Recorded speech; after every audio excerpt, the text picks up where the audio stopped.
नमस्ते दोस्तों। Perfect education hub के द्वारा जो आपके लिए जो ऑनलाइन क्लासेस चलाई जा रही है उस पर आपका बहुत बहुत स्वागत है।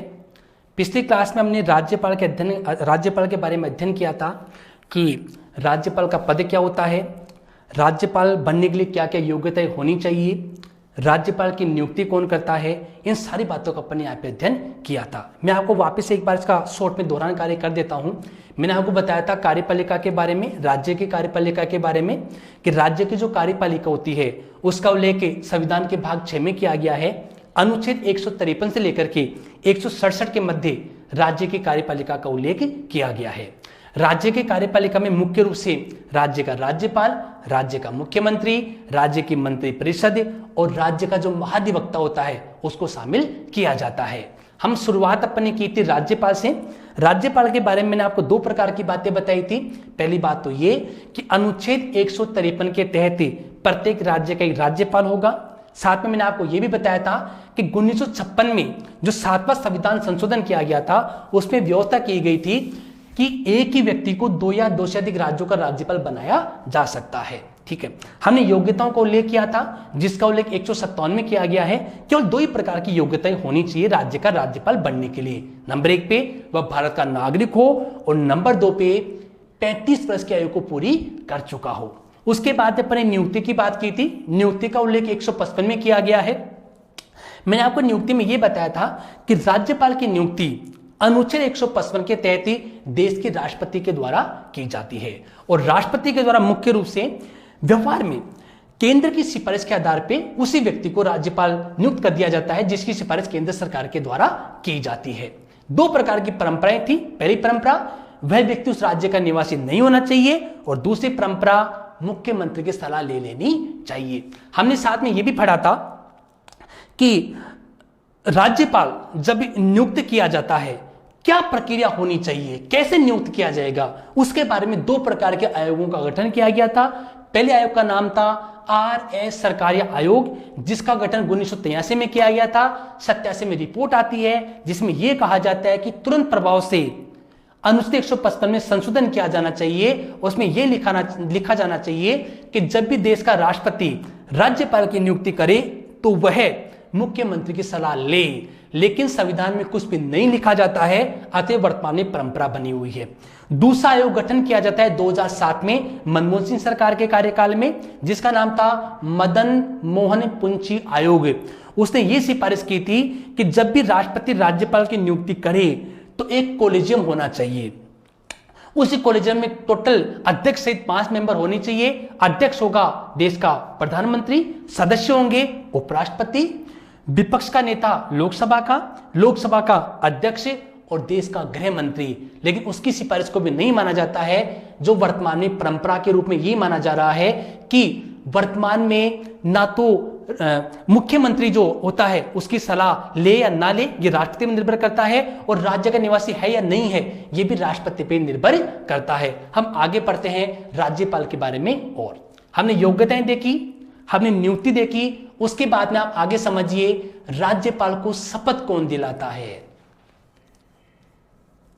नंबर 3 पे आता है शपथ, ओथ। देखिए शपथ का अपन यहां पे अध्ययन करते हैं कि राज्यपाल को शपथ दिलाता कौन है। इसके बारे में आपको 2-3 प्रकार की बातों का पता रखना है।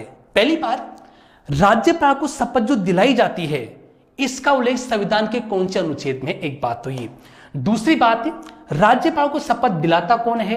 और नंबर 3 पे आपको यह भी पता होना चाहिए राज्यपाल किस काम की शपथ लेता है। ये 3 प्रकार की बातें आपको पता होना चाहिए। समझिए, एक तो होते हैं अनुच्छेद और एक होती है अनुसूचियां। अनुच्छेद जो 3 है उसमें किस प्रकार का संविधान का प्रारूप होगा उसका उल्लेख किया गया है। और एक अनुच्छेद है 159, इसमें भी शपथ के प्रावधान का प्रारूप का उल्लेख किया गया है। अब आपसे प्रश्न यह पूछा जा सकता है कि राज्यपाल की जो शपथ है उसका जो प्रारूप है वो अनुसूचित 3 में है या अनुच्छेद 159 में है। तो आप इस बात का अच्छे प्रकार से पता रखेंगे।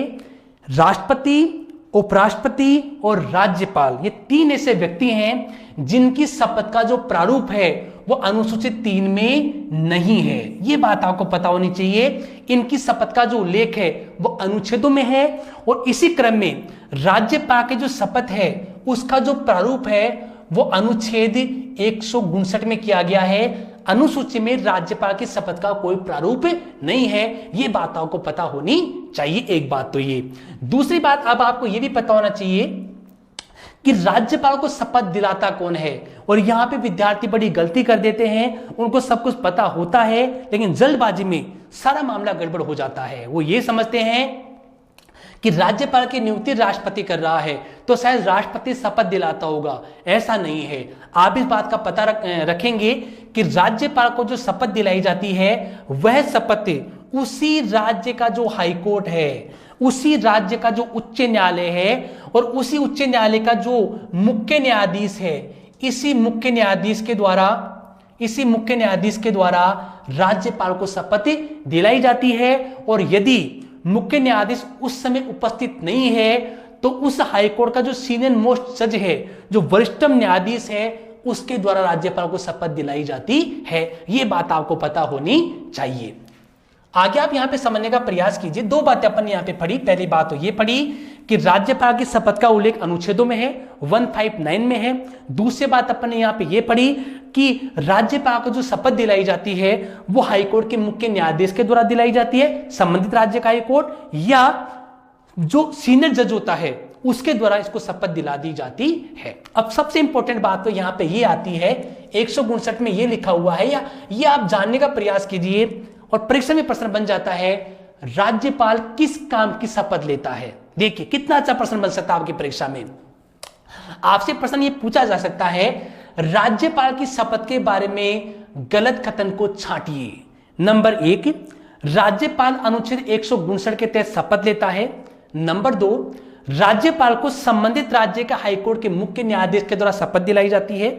नंबर 3, राज्यपाल संविधान की रक्षा एवं लोगों के कल्याण की शपथ लेता है। और नंबर 4 पे आपके सामने ऑप्शन यह आ सकता है, राज्यपाल संविधान के प्रति सत्य निष्ठा तथा श्रद्धा एवं श्रद्धा पूर्वक अपने कार्यों के निर्वहन की शपथ लेता है। कौन सा कथन गलत है? बड़ी समस्या हो गई है, सभी सही लग रहे हैं लेकिन आपको यहां पे पता होना चाहिए जो ऑप्शन नंबर 4 है वो गलत है। राज्यपाल जो होता है वो केवल संविधान की रक्षा तथा लोगों के कल्याण की शपथ लेता है। ये बातें आपको पता होनी चाहिए। समझिए तो देखिए, राज्यपाल की जो शपथ है उसका जो प्रारूप अनुच्छेद 159 में है, राज्यपाल 2 बातों की शपथ लेता है। नंबर 1, संविधान की रक्षा, कि मैं संविधान की रक्षा करूंगा। और नंबर 2 पे वो शपथ लेता है लोगों के कल्याण, कि मैं लोगों का कल्याण करूंगा। ये 2 प्रकार की बातें आपको जानना जरूरी है। शपथ 2 ही प्रकार की होती है, संविधान की रक्षा, लोगों का कल्याण, और दूसरी शपथ होती है संविधान के प्रति सच्ची निष्ठा तथा श्रद्धा की शपथ ली जाती है। यहां पे आप ये ध्यान रखेंगे, राज्यपाल मात्र संविधान की रक्षा तथा लोगों के कल्याण की शपथ लेता है। ये बात आपको पता होनी चाहिए। आगे समझिए शपथ के बारे में। एक बहुत इंपॉर्टेंट बात मैं आपको बताता हूं शपथ के बारे में। मैंने जब आपका पहला वीडियो बनाया था तब मैंने आपको यहां पे ये बताया था कि जब 1956 में 7वां संविधान संशोधन किया गया था तब वहां पे यह कहा गया था कि एक ही व्यक्ति 2 या 2 से अधिक राज्यों का राज्यपाल बनाया जा सकता है। ठीक है, इसका यहां से क्या मतलब हुआ? इसका मतलब है, मान लीजिए कोई ए नाम का व्यक्ति है, इस ए नाम के व्यक्ति को कै, खे और गे, इन 3 राज्यों का राज्यपाल बनाया जा रहा है। उसको सबसे पहले, इस व्यक्ति को सबसे पहले के नाम के राज्य का राज्यपाल बनाया गया। तो इसने क्या किया? संविधान की रक्षा तथा लोगों के कल्याण की शपथ ले ली।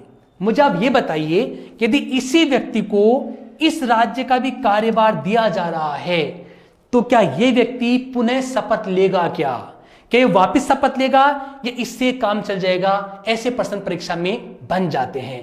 तो आप यहां पे ध्यान रखिए, यदि मान लीजिए इस व्यक्ति ने इस राज्य का कार्यभार अपने हाथों में लिया, यहां का राज्यपाल बन गया, इसने शपथ ले ली थी कि मैं संविधान की रक्षा करूंगा तथा राज्य के लोगों का कल्याण करूंगा।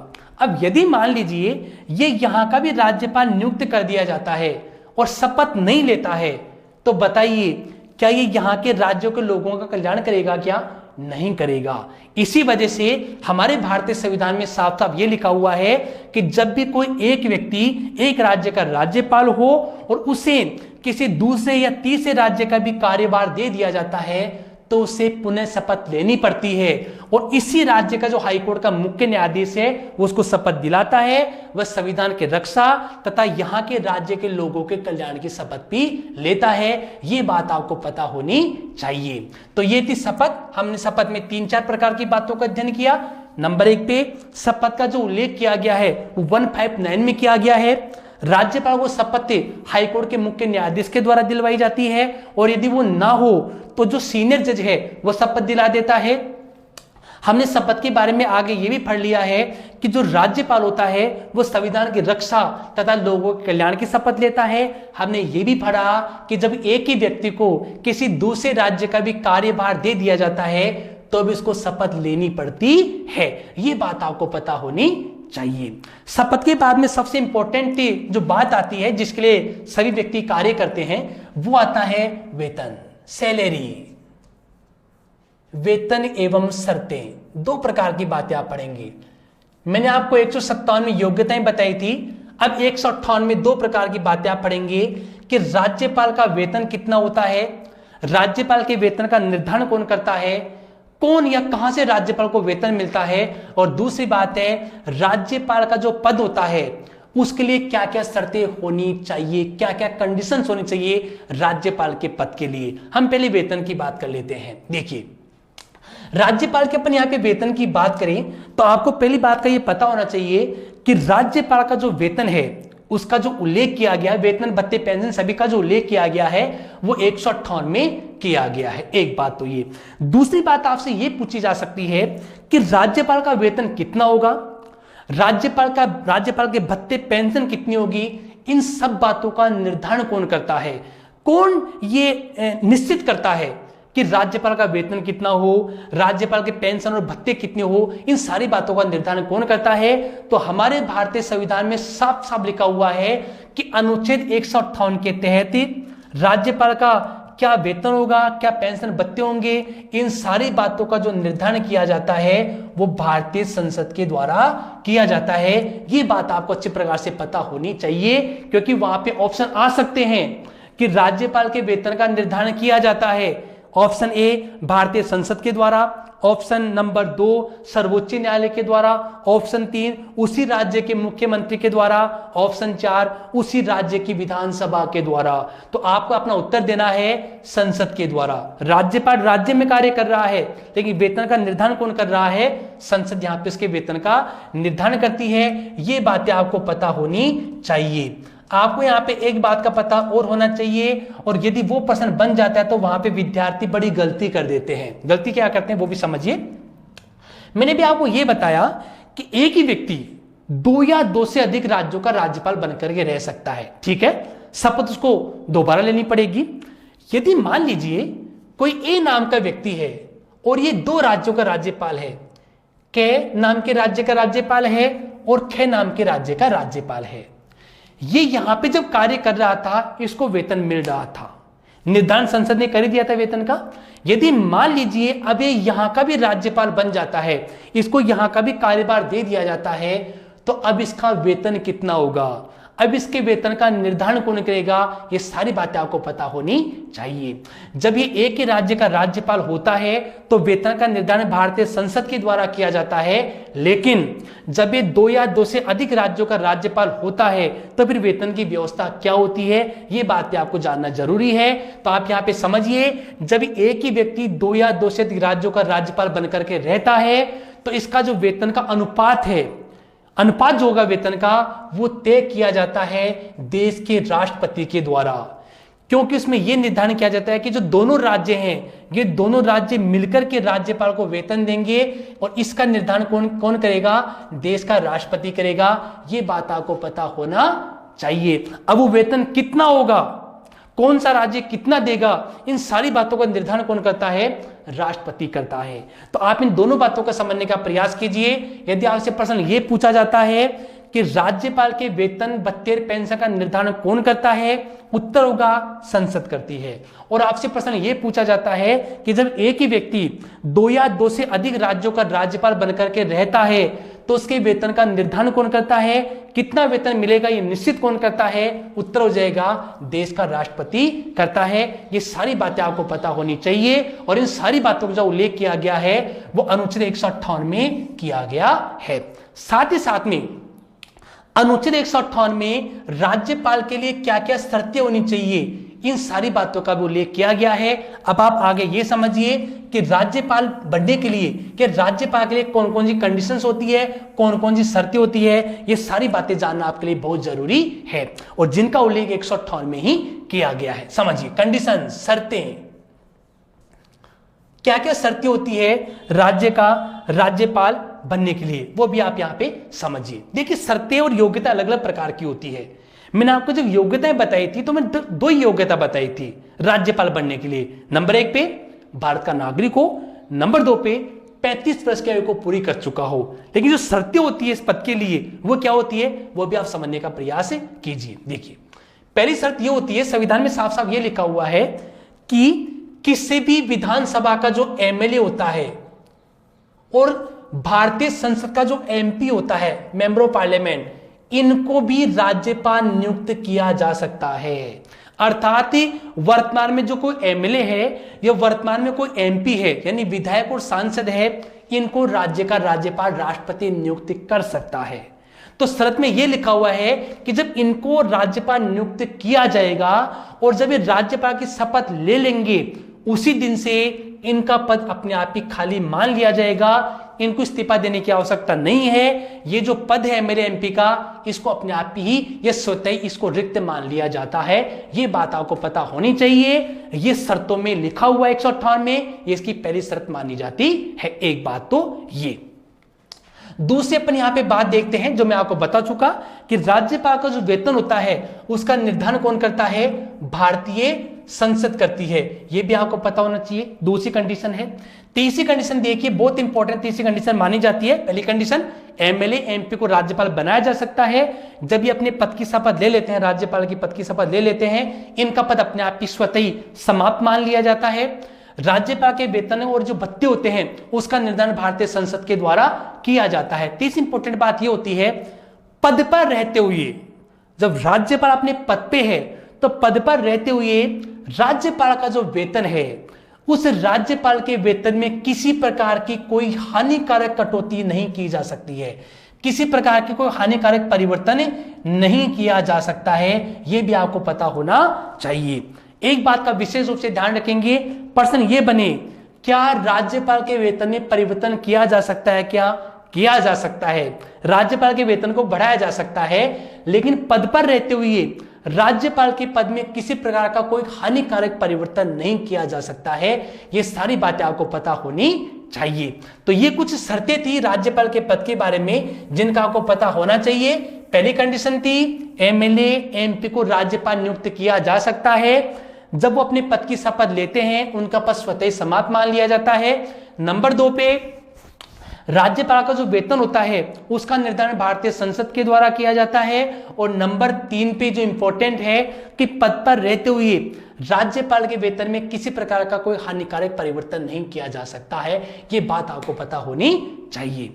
इसके बाद में इंपॉर्टेंट जो चौथी बात आती है, अगला जो टॉपिक आता है वो आता है टेन्योर, यानी कि कार्यकाल। कितने समय तक राज्यपाल कार्य करता है, ये बातें बड़ी इंपॉर्टेंट है। विद्यार्थी यहां पे गलती कर देते हैं क्योंकि कभी कभी परीक्षा में जानबूझ के ऑप्शन डाल दिए जाते हैं। राज्यपाल का कार्यकाल होता है 6 या 60, 6 या 62, 5 या 65, 5 या 62। क्या है? यानी 6 साल अधिकतम 60 साल तक, 6 अधिकतम 62 तक, 5 65 तक और 5 या 62 तक। इस प्रकार का यदि ऑप्शन आपके सामने आता है तो आप यहां पे कंफ्यूज नहीं होंगे, इनमें से एक भी ऑप्शन सही नहीं माना जाएगा। अब आप समझिए राज्यपाल का जो टेन्योर होता है, जो कार्यकाल होता है, वो कितना माना जाता है। आपका यहां पे केवल 2 ही प्रकार की बातों का अध्ययन करना है। नंबर 1, 2 प्रकार के ऑप्शन आपके सामने आ सकते हैं, दोनों ऑप्शन सही माने जाएंगे, और यदि दोनों आ जाते हैं तो आप सही किसको मानेंगे वो भी आज अपन यहां पे देख लेते हैं। नंबर 1, राज्यपाल का कार्यकाल होता है 5 वर्ष। कब से माना जाएगा? शपथ के दिन से, अर्थात शपथ ग्रहण के दिन से लेकर के अगले 5 साल तक राज्यपाल का टेन्योर अर्थात उसका कार्यकाल माना जाता है। यहां पे 60, 65, 70 कुछ भी नहीं आता है। अधिकतम चाहे व्यक्ति 100 साल का ही क्यों ना हो, वो अपने पद पे कार्य कर सकता है। एक बात तो ये, और दूसरा जो कार्यकाल वो माना जाता है कि राज्यपाल राष्ट्रपति जो देश का होता है उसकी इच्छा तक है, उसके प्रसाद पर्यंत तक अपने पद पे बना रहता है। ये 2 प्रकार की बातें आपके लिए जानना जरूरी है। दोनों ऑप्शन सही माने जाएंगे। राज्यपाल का जो कार्यकाल होता है वो शपथ के दिन से लेकर के अगले 5 साल तक का होता है, और राज्यपाल का जो कार्यकाल होता है वो राष्ट्रपति के प्रसाद पर्यंत पर निर्भर करता है, इसकी इच्छा पर निर्भर करता है। दोनों ही ऑप्शन सही हैं, लेकिन यदि मान लीजिए दोनों ऑप्शन आपकी परीक्षा में आ जाते हैं तो आपका उत्तर सही क्या होगा? ये उत्तर आपका सही माना जाएगा कि राज्यपाल का जो कार्यकाल होता है वो राष्ट्रपति के प्रसाद पर्यंत तक ही रहता है। ये बात जानना आपके लिए बहुत जरूरी है। ये होता है राज्य का कार्यकाल। एक बात तो ये। दूसरी बात आप यहां पे आगे ये भी समझ सकते हैं कि राज्यपाल अपने कार्यकाल पूरा किया 5 साल का, यदि मान लीजिए राज्यपाल की नियुक्ति हो गई है 5 साल के लिए, राज्यपाल ने 2 साल ये काम किया और राज्यपाल अब अपने पद पे कार्य नहीं करना चाहता है तो उसको इस्तीफा देना पड़ेगा। हमारे सामने प्रश्न ये आता है, राज्यपाल अपना जो इस्तीफा है, अपना जो रिजाइन है, वो किसको देगा? ये इंपॉर्टेंट बात है, और यहां पर विद्यार्थी बड़ी गलती कर देते हैं कि वह अपना इस्तीफा किसको देगा। देखिए, इस्तीफा किसको देता है? ऑप्शन आ सकते हैं। राज्यपाल अपना इस्तीफा देता है हाईकोर्ट के मुख्य न्यायाधीश को, राज्यपाल अपना इस्तीफा देता है राज्य के मुख्यमंत्री को, राज्यपाल अपना इस्तीफा देता है सर्वोच्च न्यायालय के मुख्य न्यायाधीश को, ये राज्यपाल अपना इस्तीफा देता है राष्ट्रपति को। तो यहां पे आप ध्यान रखिए कि जो व्यक्ति नियुक्ति कर रहा है उसी व्यक्ति को संबोधित करके राज्य का राज्यपाल समय से पहले अपने पद से इस्तीफा दे सकता है। तो अपना यहां पे आंसर क्या हो जाएगा कि राज्य का जो राज्यपाल होता है वो इस्तीफा किसको देता है? राष्ट्रपति को अपना इस्तीफा देता है। ये बात आपके लिए जानना बहुत जरूरी है। और साथ साथ में आप ये भी जान लीजिए, मैंने आपको पहले वीडियो में नहीं बताया था, ये भी आप जान सकते हैं कि जब राष्ट्रपति के द्वारा राज्यपाल की नियुक्ति की जाती है उस समय राज्यपाल एक वारंट जारी करता है। वारंट का मतलब क्या होता है? अधिपत्र, और अधिपत्र का एक दूसरा नाम होता है नियुक्ति पत्र। ठीक है, तो जब भी राष्ट्रपति राज्यपाल की नियुक्ति करता है तो वो एक वारंट जारी करता है, अधिपत्र जारी करता है, जिसको नियुक्ति पत्र कहा जाता है। और ये जो नियुक्ति पत्र है वो शपथ के पहले उस राज्य का जो मुख्य सचिव है, जो चीफ सेक्रेटरी है, वो पढ़ करके सुनाता है। ये बात आपको पता होनी चाहिए। हमने यहां पे इस्तीफा देखा, कार्यकाल देखा, योग्यताएं देखी, नियुक्ति का अध्ययन अपन ने किया। आगे अपना एक टॉपिक यहां पे और बच जाता है। मान लीजिए राष्ट्रपति के द्वारा राज्यपाल की नियुक्ति कर दी गई है 5 साल के लिए, लेकिन राज्यपाल अपने पद पर अच्छी प्रकार से कार्य नहीं कर रहा है, उस इस्तीफे की मांग की जाएगी, इस्तीफा भी नहीं दे रहा है। तो राज्यपाल को समय से पहले पद से कैसे हटाया जा सकता है? तो बड़ा इंपॉर्टेंट बात है पद से हटाना। उसको पद से हटाने की प्रक्रिया क्या होती है, उसको पद से कैसे हटाया जा सकता है, ये सारी बातें आपके लिए जानना बहुत जरूरी है। तो पद से हटाने की प्रक्रिया क्या होती है? क्या उसका पद छीन लिया जाएगा? क्या उससे इस्तीफा मांगा जाएगा? क्या कोई कोलेजियम होगा, महाभियोग आएगा, अविश्वास प्रस्ताव आएगा? क्या बातें हो सकती है, ये बात आपके लिए जानना जरूरी है। आप यहां पे 2 बातों को जानिए। पहली बात तो ये, एक तो राज्यपाल का पद, राज्यपाल का जो पद होता है उसको हटाने की क्या प्रक्रिया है, एक बात तो ये।